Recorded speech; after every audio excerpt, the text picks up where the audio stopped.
우리가 함께 은혜 받고자 하는 말씀의 제목은 하나님의 일꾼, 하나님의 일꾼이라는 제목으로 함께 은혜 나누기를 원합니다. 평소에 살아가면서 나는 어떤 사람인가 라고 하는 그 자기 정체성을 가지고 있습니까? 물론 정체성은 분명하겠지만 그 다음 우리가 대표적으로 가져야 될 정체성은 무엇인가? 사람에게는 여러 가지의 그 혼합된 정체성을 가지고 있습니다. 여성이냐 남성이냐, 국적이 대한민국이냐 아니냐,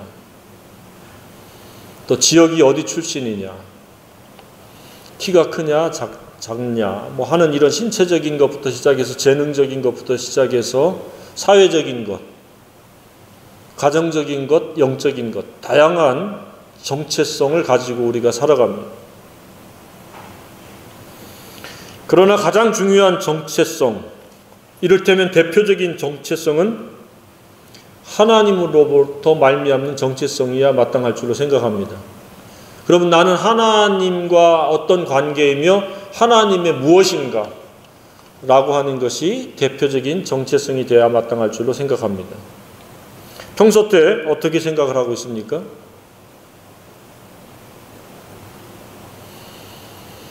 사도 바울은 이 부분에 있어서 자기는 하나님과 함께 일하는 자, 하나님의 일꾼이라고 하는 말을 3번이나 반복해서 사용을 하고 있습니다. 그러니까 바울에게 있어서의 정체성은 무엇입니까? 하나님의 일꾼이다. 그러면 바울에게만 해당되어지는 정체성일까요? 그렇지 않고 예수 믿은 지 시간이 흘렀으면 그 모든 사람도 바울과 동일한 정체성을 가져야 될 줄로 생각합니다. 평소 때 이 예수님의 일꾼, 하나님과 함께 일하는 자라고 하는 이런 정체성을 확고히 하고 있습니까? 그리고 그것을 우선하고 있습니까? 이 부분이 안 되기 때문에 온갖 역기능적인 일들이 생기는 이유입니다. 라오디게아 교회 성도들 향해서 우리 주님이 무엇을 꾸짖었습니까? 차지도 더웁지도 아니야. 그리고 문 밖에 두드릴 상황을 만들었다. 예수님에 대해서 관해서는 충분히 알고 있는데 예수님과 더불어 먹고 마시지를 않았습니다. 그래서 예수님이 문 밖에서 두드리고, 그리고 그러한 상태가 바로 영적으로 차지도 더웁지도 않은 상태였습니다. 분명히 예수님은 알고 있었는데 예수님과 별개로 살아가는 그러한 행태를 띠고 있었습니다. 왜 그렇습니까? 자신들이 하나님 안에서의 그 정체성이 부분명했고 그야말로 흑인지 백인지 명확하지 않았다는 사실입니다. 오늘 이 말씀을 통해서 저와 여러분이 어떠한 정체성을 가져야 되는지 명확해지고 뚜렷해지기를 원합니다. 그래서 바울은 이러한 그 정체성의 확립에 대해서는 너무도 명확하고 뚜렷했습니다. 그는 그 앞장에서도 그렇게 이야기하고 있습니다. 항상 예수의 죽음을 몸에 짊어짐은 예수의 생명이 또한 우리 몸에 나타나게 하려 합니다. 무엇이에요? 예수님을 믿는 것이 자기의 정체성이다. 5장 20절에는 그러므로 우리가 그리스도를 대신하여 사신이 되어 하나님이 우리를 통하여 너희를 권면하시는 것 같이 그리스도를 대신하여 간청하노니 너희는 하나님과 화목하라. 여기는 그리스도에 대신하여 사신이 되었다. 이 말은 본문에 나오는 하나님의 일꾼이라고 하는 말의 또 다른 표현입니다. 자기는 그리스도의 사신이다. 그것이 자기의 그 사역에 있어서의 정체성이다 라고 하는 말입니다. 로마서 14장 8절에서도 우리가 살아도 주를 위하여 살고 죽어도 주를 위하여 죽나니 그러므로 사나 죽으나 우리가 주의 것이로다 라고 하는 말을 했던 것은 자신은 주님의 것이다, 주님의 소유다라고 하는 정체성을 드러내고 있습니다. 바울이 자기를 설명할 때는 꼭 주님을 앞세우고 그리고 주님의 일꾼이라고 하는 사실을 고백하고 있습니다. 물론 이 고린도 교회는 사도 바울의 그 사도권에 대해서 의심하는 사람들이 많이 있었기 때문에 그러한 자기 변호적인 측면도 있겠지만, 변호적인 측면보다는 자기의 아이덴티티, 정체성에 대해서 분명한 입장을 가지고 있음을 우리가 엿볼 수 있는 대목들입니다. 내가 그리스도와 함께 십자가에 못 박혔나니 그런즉 이제는 내가 산 것이 아니요 오직 내 안에 그리스도께서 사신 것이라. 내가 육체 가운데 사는 것은 나를 사랑하사 자기 몸을 버리신 하나님의 아들을 믿는 믿음 가운데 사는 것이다. 자기의 정체성은 예수라는 거예요. 예수님의 사신이라는 거예요. 예수님의 일꾼이라는 거예요. 이러한 정체성이 저와 여러분의 정체성이길 원합니다. 이 정체성이 왜 중요합니까? 삶의 자세와 방법과 목표가 되기 때문에 그렇습니다. 이 정체성이 없으면 라오디게아 교인들처럼 차지도 더없지도 않은 거예요. 내가 왜 존재하는지, 내가 어떻게 무엇을 해야 되는지, 무엇이 목표가 되어야 되는지가 불확실한 거예요. 그러니까 그냥 사니까 사는 거예요. 그것이 차지도 더없지도 않은 거예요. 그래서 정체성은 매우 중요한, 우리가 알아야 될 우리 자신의 각각의 입장들입니다. 정체성이 흐릿하면 사는 방법도 그냥 흐릿한 거예요. 일어나서 그냥 일하고 밥 먹고 하는 그냥 생활만 있고 정체성에 대한 그러한 에너지를 사용하고 노력을 기울이고 그리고 그것을 위해서 헌신할 수가 없습니다. 그래서 많은 사람들의 그 부불명하고 혼란한 것은 그 사람의 개인의 그 정체성에 문제가 있을 가능성이 매우 높습니다. 따라서 진정 거듭난 자라고 하면은 우리는 예수 그리스도를 대신해서 살아가는 자들이다. 하나님 나라를 가기 위해서 잠시 이곳에 머무는 순례자들이다. 예수님의 일을 이런 모양 저런 모양으로 감당하다가 하나님 나라로 가야 될 예수님의 사신이요 하나님의 일꾼들이라고 하는 이 정체성을 우리가 가장 대표적인 정체성으로 삼아야 될 줄로 생각합니다. 지난번에 몇몇 사람들하고 교제하면서 그런 이야기를 나눴죠. 예수 믿는 사람들은 하늘에서 별을 딴 것과 같다. 이 땅에서 별처럼 빛나다가 다시 별로, 하나님 나라의 그 별로 돌아가는 것이다. 마찬가지입니다. 그래서 우리 주님이 뭐라고 말씀하셨습니까? 너희는 세상의 빛이요, 세상의 소금이다. 우리의 정체성은 이 세상의 어둠을 밝히는 것이요, 그리고 맛을 고르게 하는 소금과 같은 완전한 자기 희생이 우리의 역할과 사명이요, 우리의 정체성을 발휘해야 될 그런 목표인 줄로 생각합니다. 이러한 정체성이 잘못되면 삶도 잘못되어지고, 이러한 정체성을 알지 못하면 그냥 육신의 생각, 욕심과 악한 정욕에 지배받아서 죄를 낳고 사망에 이르게 될 수밖에 없습니다. 그래서 우리는 정체성이 정확하고 명확해야 됩니다. 그러면 우리는 상황에 휘둘리지 않습니다. 특히 사소한 것에 목숨을 걸고 연연하지 않습니다. 정체성이 불확실하기 때문에 눈에 보이는 사소한 것과 상황과 형편에 휘둘립니다. 조금만 날씨가 굳으면 공적 예배를 빠져야지 이렇게 둘러대 버리고, 조금만 핑계거리만 있으면 함께 할 수 있는 그 기회를 스스로 포기해 버리고, 그러나 정체성이 분명하면 나는 사나 죽으나 주님의 것이다 라고 하는 정체성과 하나님의 일꾼이라고 하는 정체성이 있으면 상황이 좋을 때든 나쁠 때든 내가 원하는 대로 펼쳐지든 펼쳐지지 않든 오직 십자가를 지고 십자가와 함께 그 길을 기쁘게 갈 줄로 생각합니다. 그래서 상황이 나빠지면, 어려워지면, 힘들어지면 오히려 감사하게 되고, 여건이 좋으면 좋은 대로 감사하면서 살아가게 되리라고 생각합니다. 아침에 이런저런 묵상을 하면서 십자가를 우리가 지고 가는 데 있어서 어떨 때 십자가가 더 절실하며 더 갈급해야 되는가? 상황이 여의치 못할 때, 힘들 때, 고통스러울 때, 그럴 때는 하나님께서 내게 십자가를 더 절실하게 붙들라고 하나님께서 내게 펼치신 교육의 현장이구나 라고 생각하고 십자가를 붙잡아야 될 줄로 믿습니다. 그러니까 형편이 어려운 것도 감사해야 됩니다.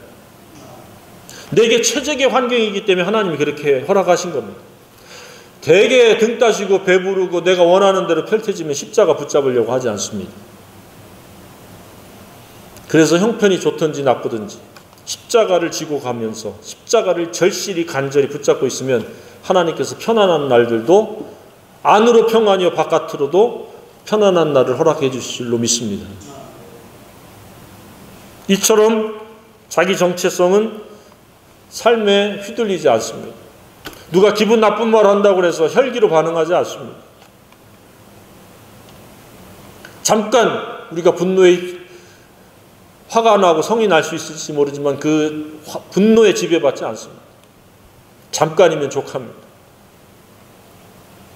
또한 어려운 일이 닥쳤다고 해서 나 그만둘래 하고 포기하지 않습니다.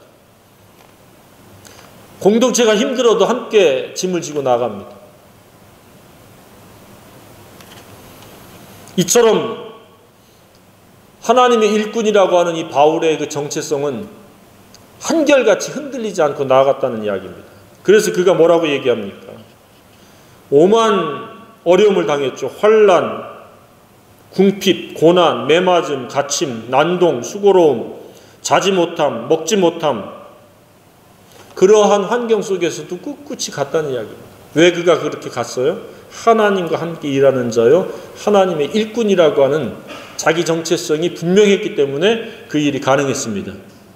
누군가가 한두 번 칭찬해 주니까 칭찬에 그냥 그 놀아나기 위해서 고래도 춤추니까 그래서 움직였던 것이 아니고, 최면 때문에 움직인 것도 아니고, 자기 신념 때문에 움직인 것도 아니고, 그가 하나님의 일꾼이요 하나님과 함께 일하는 자였기 때문에 그는 상황과 형편에 따라서 결정할 만한 아무런 자격이 없었다는 것을 알았기 때문에 그 길을 갈 수 있었습니다. 정체성이 분명해야 됩니다. 자, 지금까지 어떤 정체성으로 살았습니까? 바울과 같은 이러한 바르고 명확한 높은 단계의 정체성을 가지고 있습니까? 그냥 나는 아무개야, 그냥 아무개 그냥 성격과 기질을 아우러 가지고 자기 정체성을 앞세우고 살고 있습니까? 아니면 정말로 하나님의 자녀요, 하나님의 일꾼의 그 정체성을 가지고 있습니까? 이러한 정체성이 없으면 우리는 삶에 휘둘립니다. 먹고 사는 것에 우선순위를 두게 되거나 그 먹고 사는 것에 휘둘립니다. 하나님은 우리가 입고 먹고 마시는 것을 초월하기를 원하십니다. 너희는 무엇을 먹을까, 무엇을 마실까, 무엇을 입을까 염려하지 말라. 이는 다 이방인들이 구하는 것이다. 이 모든 것은 너에게 있어야 할 것을 너희 아버지께서 아신다. 너희는 먼저 그 나라와 그의 의를 구하라. 그러면 이 모든 것을 너희에게 더하시리라. 우리의 정체성은 하나님 나라요, 하나님 나라의 확장입니다. 하나님 뜻을 이루는 겁니다. 두 번째, 사도 바울의 이 정체성은 어떠한 태도를 가지게 됐습니까? 대단한 긍지와 자부심입니다. 그냥 정체성만을 부여잡은 것이 아니라, 초라하고 누추한 생각을 가진 것이 아니라, 열등감을 가진 것이 아니라 자신이 가장 탁월한 사람이다 라고 하는 자부심과 긍지로 가득 찬 정체성을 가지고 있었습니다. 보세요. 무명한 자 같은 어떤 자라고 그랬어요? 유명한 자. 죽은 자 같으나 살아있고, 징계받는 자 같으나 죽임을 당하지 않고, 근심하는 자 같으나 항상 기뻐하고, 가난한 자 같으나 많은 사람을 오히려 부유하게 하고, 아무것도 없는 자 같으나 모든 것을 가린 자로다. 자, 자기 정체성이 분명하니까 이러한 프라이드, 자존감, 긍지, 자부심이 있었어요. 그렇지 않습니까? 하나님의 일꾼인데 하나님의 것이 우리의 것입니다. 그래, 모든 것을 가진 것이 당연한 겁니다. 모든 좋은 것이 우리의 것입니다. 바울이 그런 말씀을 지금 갖고 있습니다. 8절에도 지금 이 번역이 안 돼 있는데 8절에 이겁니다. 하나님의 일꾼이라는 말이 원래 있어야 됩니다. 영광을 얻던, 수치를 당하든, 욕을 먹든, 칭찬을 받든 항상 하나님의 일꾼임을 보여주었습니다. 이렇게 번역을 해야 돼요. 훨씬 더 매끄럽죠. 영광을 얻든, 수치를 당하든, 욕을 먹든, 칭찬을 받든 하나님의 일꾼임을, 그 정체성을 드러냈습니다. 이 정체성에 관한 이야기를 쏙 떼놔버렸어요. 8절에. 하나님의 일꾼임을 보여줬다. 정체성의 아이덴티티가 어떠한지를 사람들이 알게 했다. 그래서 6장에 관한 것은 바로 바울의 그 정체성에 관한 말씀입니다. 그래서 보여지는 것과 정반대라고 하는 겁니다. 속이는 것 같으나 참되고, 무명한 자 같으나 유명한 자, 죽은 자 같으나 살아있고, 징계를 받는 자 같으나 죽지 않고, 아무것도 없는 것 같으나 모든 것을 가지고 있다. 얼마나 멋진 자부심과 긍지입니까?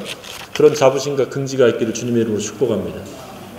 우리는 그런 긍지를 분명히 가져야 됩니다. 그렇지 않으면 세상의 것들에 비교해가지고 열등감과 그리고 그 초라함을 스스로 갖게 됩니다. 우리는 하나님의 일꾼입니다.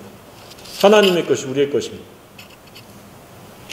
세 번째는 바울의 그 정체성이 어떠한 품격을 가지고 드러냈습니까?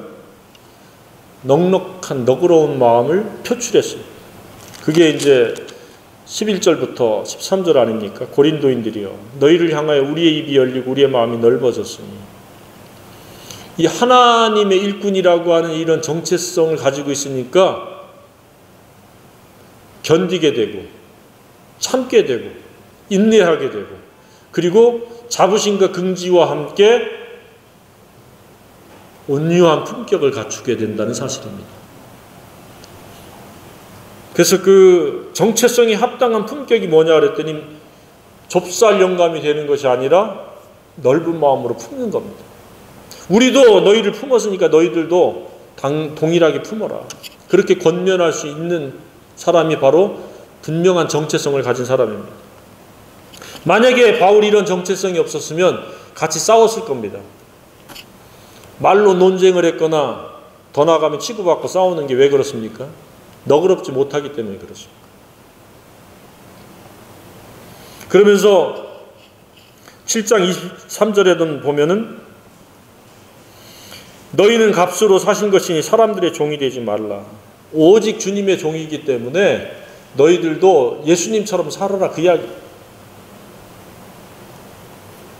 그러니까 우리는 내가 어느 나라 출신인가, 대한민국 국적을 가진 아무개 성씨의 집안에서 이런 직업을 가지고 이런 재능을 가지고 살아가는 그런 인간적인 정체성은 그렇게 별로 중요하지 않습니다. 예수 안에서의 정체성이 매우 중요한 겁니다.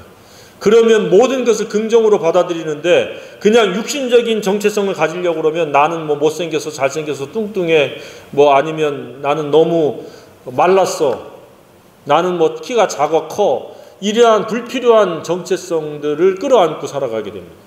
그러면 늘 자기 자신에 대해서 감사하지 못합니다.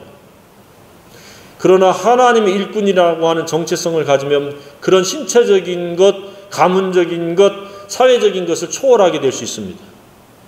그래서 대표 정체성이 매우 중요한 겁니다. 그런 대표 정체성을 가지길 바랍니다. 나는 뭐 시골에 살아, 중소도시에 살아, 그런 것은 그렇게 중요하지 않습니다. 하나님은 외모로 보지 않는다고 말씀을 하셨습니다.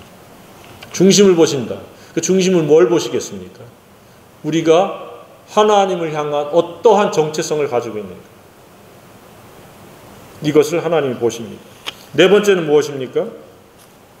하나님과 함께 일하는 일꾼으로서의 정체성을 가진 바울은 무엇을 추구했습니까? 단 한 가지죠.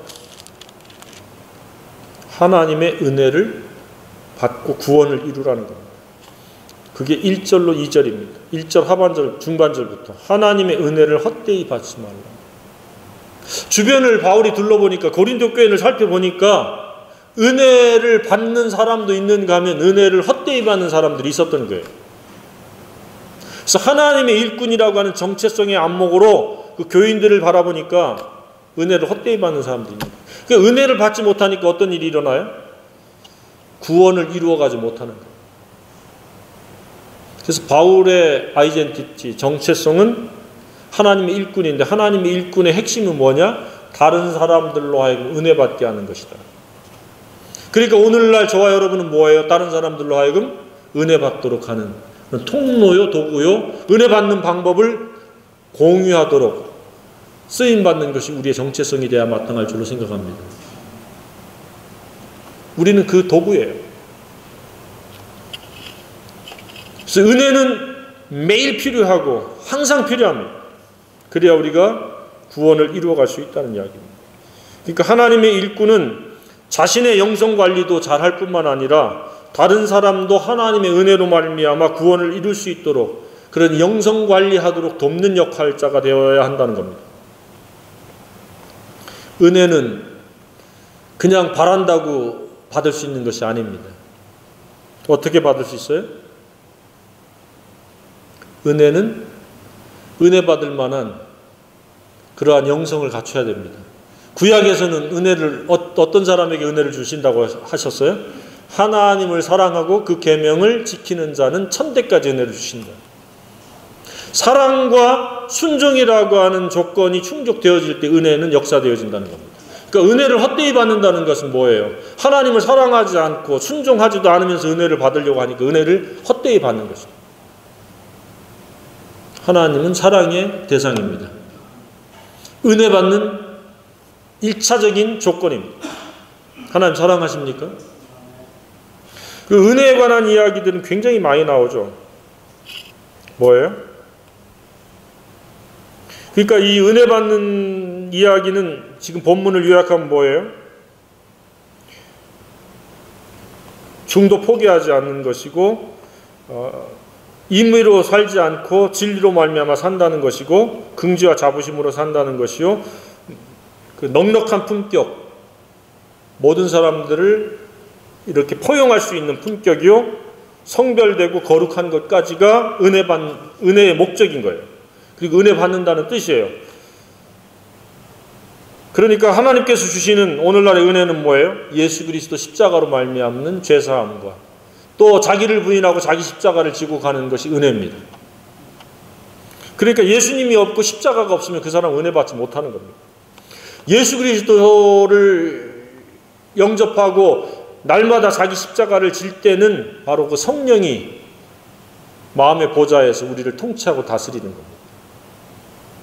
성령의 나타남과 능력이 은혜입니다. 그 성령이 있어야 우리는 진리를 순종할 수 있는 겁니다. 이것이 바로 은혜 받는 겁니다.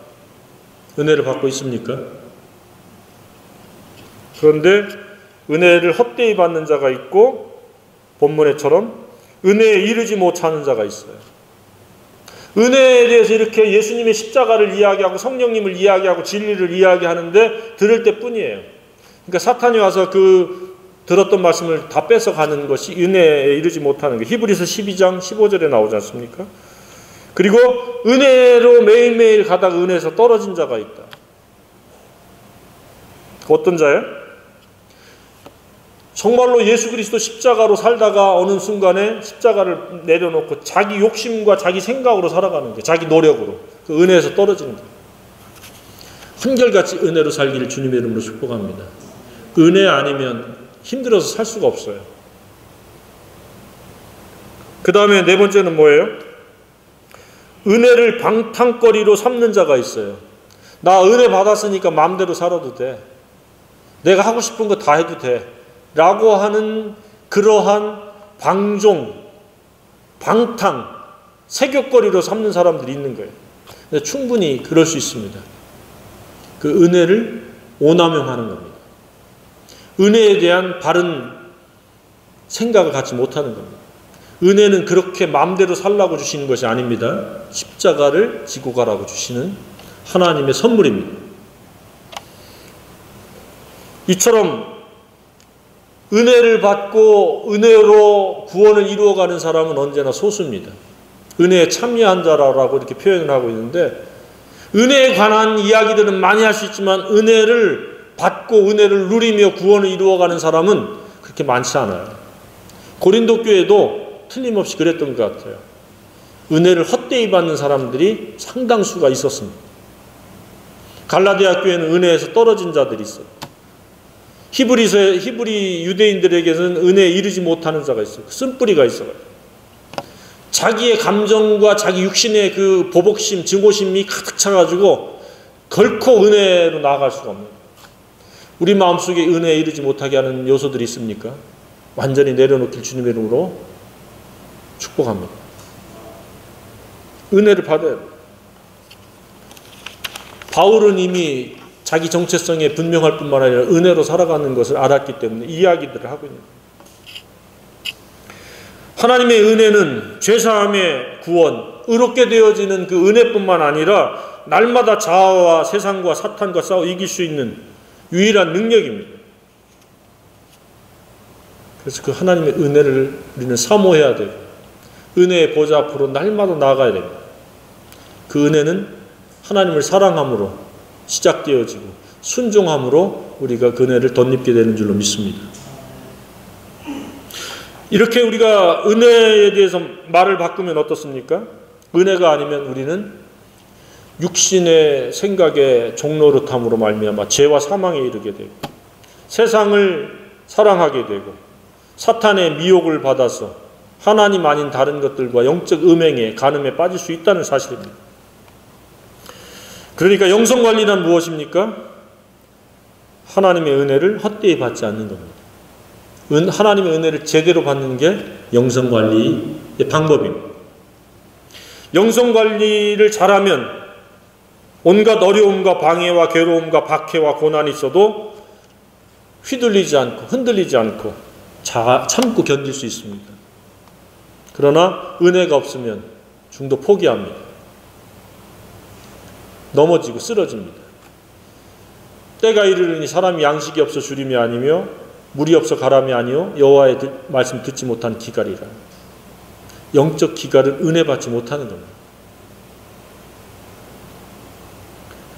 더 이상 육신의 생각과 죄의 생각으로 말미암아 세상과 죄와 타협하지 않습니다.